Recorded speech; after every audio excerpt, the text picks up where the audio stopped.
एक भविष्य के हमारे दृष्टिकोण को ध्यान में रखते हुए सार्थक चर्चाओं की आशा करता हूं। मैं कई अन्य नेताओं के साथ द्विपक्षीय सहयोग को आगे बढ़ाने पर विचारों का आदान प्रदान करने के अवसर का भी उपयोग करूंगा। पीएम ने लिखा कि 50 वर्षों से भी अधिक समय से किसी भारतीय प्रधानमंत्री की ये पहली गुयाना की यात्रा होगी।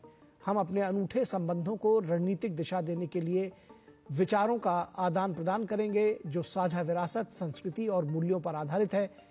मैं 185 साल से भी अधिक समय से पहले पुराने भारतीय प्रवासियों को भी अपना सम्मान अर्पित करूंगा और गुयाना की संसद को संबोधित करूंगा। इस यात्रा के दौरान मैं कैरिबियाई साझेदार देशों के नेताओं के साथ दूसरे भारत कैरिकॉम शिखर सम्मेलन में भी शामिल होऊंगा। हम हर मुश्किल समय में एक साथ खड़े रहे हैं। शिखर सम्मेलन हमें ऐतिहासिक संबंधों को नवीनीकृत करने और नए क्षेत्रों में अपने सहयोग का विस्तार करने में सक्षम बनाएगा। तो डिपार्चरिंग स्टेटमेंट, प्रधानमंत्री का डिपार्चर स्टेटमेंट पढ़ा सुना। प्रधानमंत्री ने इसको एक्स पर पोस्ट किया और 3 देशों की यात्रा पर रवाना हो गए प्रधानमंत्री नरेंद्र मोदी। नाइजीरिया, ब्राजील और गुयाना।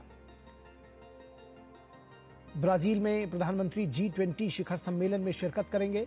बेहद महत्वपूर्ण, क्योंकि भारत में जो G20 शिखर सम्मेलन संबोधित हुआ उसकी अध्यक्षता अब ब्राजील के पास है और वहां रियो में ये आयोजित होगा। और नाइजीरिया में भी प्रधानमंत्री की जो यात्रा है वो बेहद महत्वपूर्ण मानी जा रही है। इसी तरह से गुयाना की यात्रा जो है वो भी बेहद महत्वपूर्ण है और प्रधानमंत्री ने अपने और भारत और गुयाना के जो संबंध हैं उसकी भी चर्चा की। तो प्रधानमंत्री नरेंद्र मोदी नाइजीरिया, ब्राजील और गुयाना की 5 दिवसीय यात्रा के लिए रवाना हो गए हैं। 17 वर्षों में किसी भारत के प्रधानमंत्री की पहली नाइजीरिया यात्रा है। नाइजीरिया में भारतीय समुदाय को भी संबोधित करेंगे प्रधानमंत्री नरेंद्र मोदी।